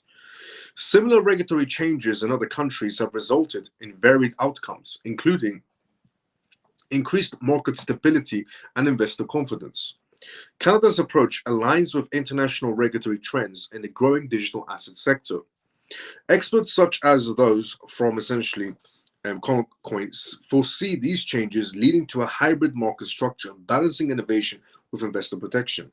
Historical trends suggest that comprehensive regulations often precede increased investments and market structuring in emerging sectors. As Stan, the chair of the CSA, noted, Canadian securities regulators are committed to enhancing investor protections and supporting the stability and strength of our capital markets. By implementing regulations around crypto asset offerings, we aim to provide guardrails in the evolving sector. So Canada essentially has been very slow regarding the crypto space, but now it seems that Canada is changing their pace. It seems that Canada has decided from crawling to crypto regulations to running towards crypto regulations. Amazing news. Now, Morgan Stanley is what we're going to talk about next. Morgan Stanley's exec has come out and said, bold man for saying these words, but a fool. Because he said Trump's threats to the Fed chair, essentially Jerome Powell, is noise. Morgan Stanley executive, a Morgan Stanley executive has come out and said that Trump's essentially, going after Jerome Powell is just noise. President Donald Trump's recent comments against Federal Reserve Chair Jerome Powell on noise, says Katerina, a senior executive at banking giant Morgan Stanley. Katerina, the senior vice giant at Morgan Stanley, senior vice president and private wealth advisor at Morgan Stanley, downplayed Trump's attacks on Jerome Powell during essentially an interview with CNBC Fast Money. What an absolute fool. Have people not learned by now? They should have learned by now. But have people not learned by now to never, ever doubt Donald Trump? I was just saying this yesterday. Don't doubt Donald Trump. If he says he's going to do it, he's going to do it. According to essentially Katerina, this isn't the first time Trump has slammed the Fed chair, which is true. The first time essentially Trump became president, he slammed him also. He did so back in 2019 as well, at the time describing Jerome Powell as a golfer who essentially can't put. The latest outburst comes in Trump's dissatisfaction essentially with how the Federal Reserve under Jerome Powell has handled the issue of interest rates, criticizing the central bank's chief as always being too late, which is true. Jerome Powell, it's not that Jerome Powell is acting too late when it comes to essentially interest rates. It's just that he doesn't want to do interest rates. Jerome Powell is willing to see America burn than to do rate cuts. He's willing to see America tank, America go essentially plummeting downwards, America go to zero, than rather do interest rates. He's also a part of the Foreign Party, the new Democratic Party, which is known as the Foreign Party. Despite inflation, data showing essentially a slowdown, stocks have remained essentially largely negative through the past week. Jerome Powell, who Trump says will soon be gone, maintained he will not step down. Mad Money host Jim Chalmers has told CNBC he sees Jerome Powell stuck between a rock and a hard place. Earlier in the week, the US president posted on his Truth Social account that Jerome Powell's termination cannot come fast enough. That Trump has reportedly considered firing Jerome Powell via a US Supreme Court is what they're looking into right now. Katerina's perspective is that Trump's threats amount to noise. Trump's threats on noise is what Katerina says. That's unlikely to have an immediate impact either on the markets or the Federal Reserve's policies. According to her, it's data, not political theoretics, that dictates what the Fed does. I'm sorry, what planet is Katerina living on that she thinks it's data, just data, that makes the Fed do and make certain decisions. That politics plays absolutely nothing in what the Fed does. Of course it does. Politics makes the world spin around more than money does. Recent tariffs, in her opinion, carry significant inflationary pressures that the Fed needs to analyze and factor into any decision. That is essentially the course of the action Jerome Powell is rightly focused on before taking steps. Given this, essentially, Katerina says she does not expect any rate cuts in 2025, and that believes that Jerome Powell will likely serve out the remainder of his term. I'll be honest, two people are going to be disappointed very soon. One of them is going to be Katerina, and the other one is going to be Jerome Powell. The Morgan Stanley essential executive comments come as markets have tanked amid negative investor reactions to tariffs and trade wars between China and the United States so far. Notably, Trump has bashed Jerome Powell for not cutting interest rates, even as the European Central Bank has cut their rates. Canada's bank cut rates. The Bank of England has cut their rates. The European Bank has cut their rates. Japan has cut their rates. Singapore has cut their rates. I could go on for days of every bank around the world who has essentially cut their rates. The Fed, Jerome Powell, doesn't want to do his job. The White House has essentially pushed for tariffs against China to 245% recently, as you talked about, and seen risk assets markets plummet. Stocks essentially sold off sharply, and the crypto essentially mirrored the bloodbath regarding Bitcoin falling below 80,000 at that particular time. While Bitcoin has since bounced back above $85,000, downside pressure remains high. The US stock market, meanwhile, closed lower on the week ahead of Good Friday. But what an absolute absurd statement to make from Katerina, from Morgan Stanley, to even suggest for a second that the Fed is not essentially controlled by any sort of political party.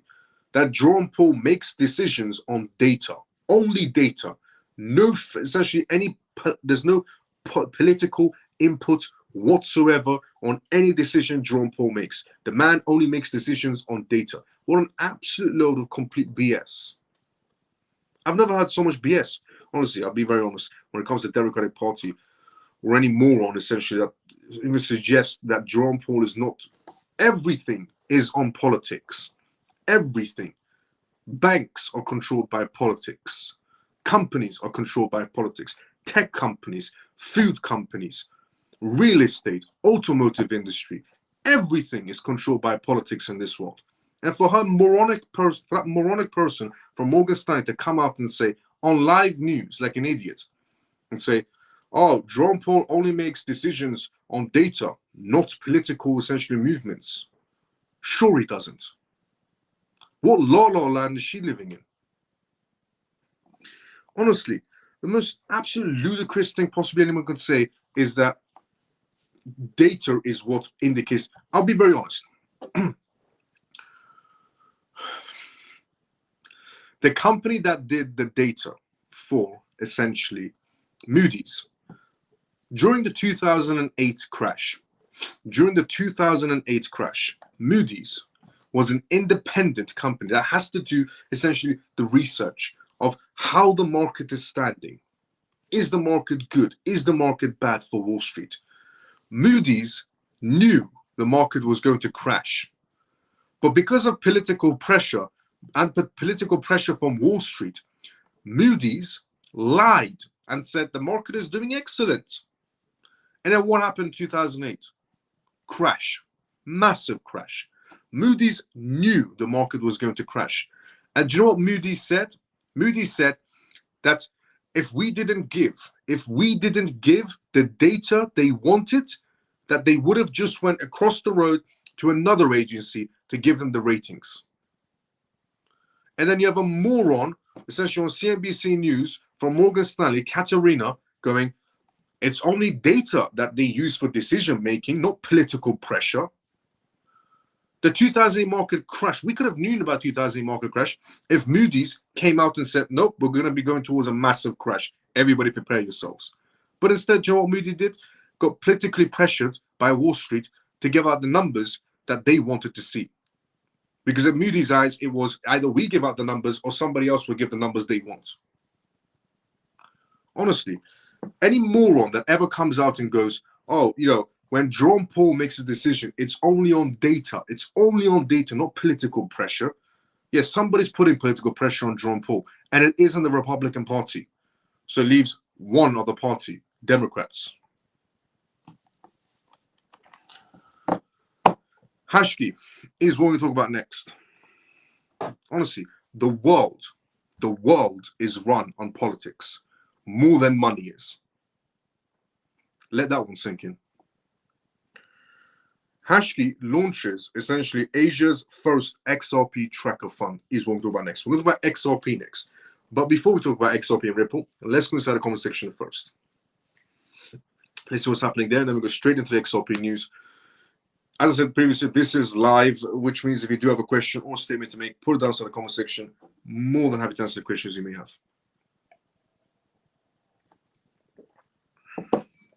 So let's see where we were at inside the comment section. We were at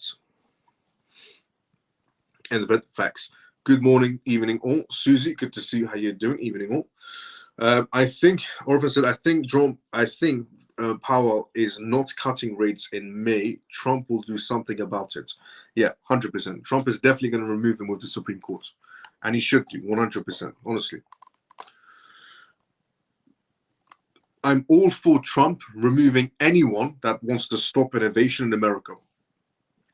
Any politician that's sitting in a power seat, that's sitting in a position of power in America, any politician that's sitting in a seat that has some sort of power authority and isn't doing their job of making America a safer place, a wealthier place, a better place, or a place where it has innovation, Trump should look into removing their seats.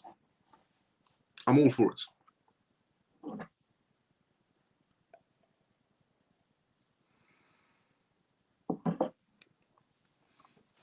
Now,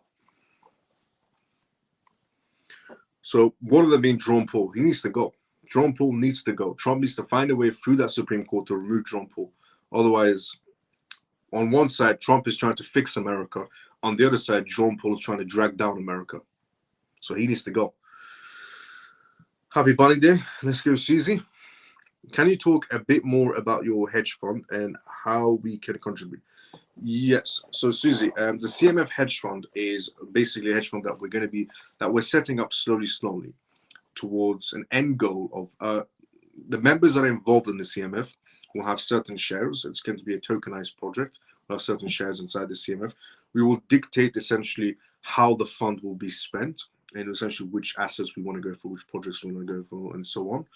But that's when the time comes. But for now, it's just, essentially the legal matter, the accounting matter, and everything else that comes with it. But it's like a step-by-step process that we're taking. And essentially, it's going to be attached to CoinMove, which is my own blockchain startup company, which is, essentially with VCs right now behind CoinMove. And we're getting to a stage that we're going to be able to launch CoinMove. CoinMove is actually, I'm going to use my own company to later on essentially invest into the CMF VC as well, to boost the CMF VC, to go for real estate, to go for blockchain projects, to fund blockchain projects. And any member of the CMF, which by the way is free to join the CMF, and it's been free for over 2.5 years. It's going to stay free forever. There's no charge whatsoever. Anyone that's a member of the CMF can join into the CMF hedge fund. And we all get to choose where the money will be spent. If it's going to be spent essentially on assets like real estate, or on assets like essentially new build properties, or essentially blockchain projects, or so on. And we get to dictate where the money goes towards. But it's free to join the CMF. It's always been free. It's going to stay free forever. But yep, that's essentially what we're doing with the CMF. We're going to do a lot of investments with the CMF.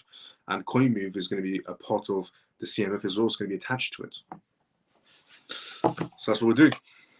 Let's go CMF. Let's go Ian. Now, Hashki. Hashki launches. Also, if anybody wants to join the CMF, all you have to do is, if you're watching this for the first time ever, just follow me. If you're watching this on X, follow me. If you're watching this on YouTube, subscribe and join our Join our Telegram group. It's completely free. Anyone can join us. And we have an X on X. If you're watching this on X right now, we have a communities page called the Crypto Mars Family Lounge, which is the name of this live, the CMF. So join that too. All you have to do is just join our, essentially follow me on social media, join the Telegraph, and join the communities page, which is on my X profile. If you go to my X, right, if you watch this on X, if you go on X right now and click on my profile, you can see the communities page on the, essentially, my profile. Join the communities page. Now, Hashkey is what we'll talk about next. Hashkey launches Asia's first XRP tracker fund, backed by Ripple. Amazing news. Hashkey Capital, the investment arm of Hashkey Group, has taken another bold step in Asia's crypto, essentially, investment space. The company recently introduced the region's first tracker fund focused on XRP token. Ripple, the company behind XRP, supports the fund for the first investment round. This new fund is designed for professional investors and expected to help XRP attract the larger institutions, which is impressive as well, in Hong Kong. By the way, Hashkey Capital has been a partner of Ripple through essentially third parties. And Hashkey Capital also has all the licensings it needs to operate in Hong Kong, all of it. Hashkey Capital, which also launched a tracker fund for Bitcoin and Ethereum, has added XRP to its portfolio. The company chose essentially XRP because many businesses and institutions worldwide already use it for cross-border payments. In a statement, Hashkey said XRP is leading the way in modern payment systems, because it is. The digital currency offers a faster and cheaper option than traditional services like SWIFT. By launching this fund, Hashkey is showing confidence in XRP's future. This is especially true as more banks and payment providers seek better alternatives to old systems. A tracker fund is different from exchange-traded funds, ETFs. While ETFs are traded on stock markets throughout the day, tracker funds work differently. Investors can only buy or sell shares once a day, so tracker funds are usually less essentially liquid than ETFs. However, they are still useful tools for professional investors who want to exposure to crypto without directly buying the tokens itself. Hashkey essentially believes that if regulators approve this XRP tracker fund, it could eventually become a full ETF in Hong Kong for an XRP. Depending on market conditions and legal changes, that could happen within a year. That development could open the door to even more institutional investments for XRP. This announcement is a part of a larger essentially effort by Hashkey to build investment products in Hong Kong. Earlier this year, the company and essential Boursa received approval to launch the world's first ever tokenized ETFs in the city. In April 2024, Hong Kong's financial regulators have approved spot Bitcoin Ethereum ETFs, making one of the first regions in Asia to allow such products. Hashkey essentially has predicted that Hong Kong's crypto ETF market could grow to 1/5 of the size of the US market space. Hong Kong has pledged to remain open to digital assets. The region essentially is positioning itself as a leader in regulated crypto finance, offering investors more secure ways to enter the market space. So, Ripple, Hashkey, XRP as essentially as a money market fund, which could essentially ETP to be eventually turned into an ETF. It's going to happen, no doubt. The interesting part about this whole thing was what Hashkey mentioned and what Hashkey has done so far. So Hashkey has a Bitcoin ETF and an Ethereum ETF in Hong Kong. They are the only one essentially that's pretty much licensed alongside Boursa to offer any sort of ETFs in Hong Kong. Nobody else is allowed to offer ETFs except Hashkey pretty much. Hashkey has a Bitcoin essentially ETF and an Ethereum ETF. Now Hashkey could have went for Next. No shade whatsoever has been thrown on these assets. I just want to make a point here. Hashkey could have said, we're going to create a Solana next. So we have Bitcoin, Ethereum, we're going to go Solana next. Or we're going to go Cardano next. Or we're going to go XLM next. Or we're going to go TON next. Or AVAX next. Or whatever. Again, no shade is being thrown on any of these crypto projects. They're all amazing in their own ways. But they chose XRP for a reason next. After Bitcoin and Ethereum. And in their words, XRP is seen as the better payment system for the modern financial world. Again, their words. Facts. It is the better payment system in terms of the modern financial world. When it comes to payments, nobody, and I mean no crypto project, when it comes to payments, is better than XRP. There's no other payment chain out there that's better than the XRP ledger in any sort of a way. There might be a payment chain out there that might be even a little bit faster than XRP, might be more faster than XRP making transactions. It might be able to do more transactions in general than the XRP ledger. But I'll guarantee you that payment system that might be faster than XRP, that could process more transactions than XRP, is going to bug out because the majority have. But XRP is doing well. Look, on that note, we have come to the endings of tonight's live. But another indication of why XRP really is the payment token. They could have went for Solana. They could have went for any other asset next. But their clients want XRP. In their own words, XRP is the payment tool for the modern financial world.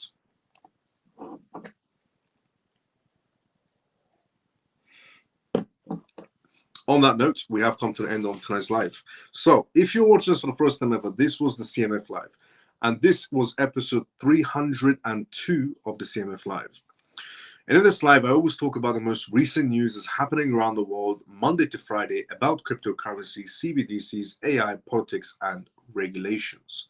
Pretty much everything you need to know about this world transforming into a digital space. So tune into these lives Monday to Friday. So the next episode of this live is obviously going to be on Monday at 11:25 p.m. British Summer Time or GMT. So essentially UK, United Kingdom time. Tune to this live. And on this live, in tonight's live, we talked about essentially XRP in terms of Hong Kong, what they think about it and why that's pretty much next. We talked about Morgan Stanley on tonight's live as well. We talked about essentially Canada on tonight's live in terms of their crypto regulations. We talked about Italy, essentially in terms of what their movements are in America and the European Union. We talked about the European Central Bank launching their CBDC for Europe by October 2025 this year. We talked about essentially tokenized stocks, essentially in tonight's live show as well. We talked about Arizona passing some sort of a crypto reserve bill. We talked about one moron as a Democratic politician trying to stop Coinbase's movements by saying they're selling unregistered securities. We talked about Trump essentially in terms of their Russia and Ukraine agreement.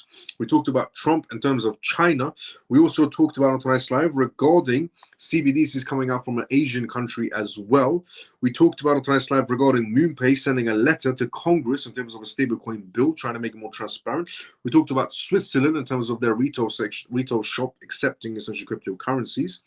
We also talked about on tonight's live regarding the US debt policies and also Binance's perspective on the market space again. So if you essentially tuned in for the first time ever, once again, this was the CMF Live. This was episode 302 of the CMF Live, where I talk about the most recent news that's happening around the world in terms of cryptocurrencies, CBDCs, AI, politics, and regulations. And the disclaimer of this live, as always, is not financial advice, not political advice, and whatever I say is only for entertainment purposes. So I'll be pretty much seeing everybody on Monday for episode 303 of the CMF Live. But before we go, obviously, let's go start the conversation first. Have to try and access your groups. Susie, yes, definitely. 100% sounds very exciting. Let's go. How soon do you see XRP flipping Ethereum with the market cap? Case gets dropped, regulations happen. XRP will flip Ethereum no time, honestly. Night Miles and all CMF. Thank you, Miles. Appreciate you for your sharing your precious time with the CMF. Let's go, Joe. See you on Monday, same time as usual. By the way, happy Good Friday, everyone, as well. And also, honestly, just happy Good Friday. Hoping everyone had a good Friday with their family members today. Night Miles and all CMF. Thank you, Miles. We appreciate you for sharing your precious time with the CMF. Let's go, Joe. See you on Monday, same time as usual. Night Miles and CMF. Pablo, see you on Monday, same time as usual as well. Good night, Miles and all CMF. Thank you for a great live and news. Let's go, JP. See you on Monday, same time as usual. Thank you loads, Miles. Have a lovely Easter weekend all. Let's go, Lena. See you on Monday, same time as usual as well. Also, everyone, have an amazing Easter as well. Good night, Miles and family. Great live. Many thanks. Have a great Easter weekend. See you on Monday. See you on Monday, Joe. You too have a great weekend as well on Easter. Good night, everyone. And CMF, thanks for the great live. See you on Monday. See you on Monday, free in February as well. Thanks, Miles. Have a good night, everyone, and happy Easter to the CMF. Let's go, Orphan. See you on Monday, same time as usual as well. Thanks, Miles, and good night, CMF. Let's go, Stormy. See you on Monday, same time as usual as well. Great live as usual. Like, share, and comment for support. Have a great weekend, all. Let's go, Ray. Definitely, if you have not CMF members yet so far, like and retweet this live. This is how we grow the CMF and help as much people as we can, pretty much. So like and retweet this live. If you watched this for the first time ever and you followed me during this live and you subscribed to me during this live, thank you so much for that as well. Welcome to the CMF. Welcome to the CMF family, in other words. Good night, Miles. Mike, see you on Monday, same time as usual as well, brother. Thank you for all your offerings. Let's go, Susie. See you on Monday, same time as usual as well. Everybody have an amazing Easter weekend, and I'm hoping everyone had a great Good Friday as well with their family members today. See everybody on Monday for episode 303 of the CMF Live. Have a great day or a good night, depending on where you're around the world, CMF. Like, comment, share, retweet. If you followed and subscribed during this live, welcome to the CMF family.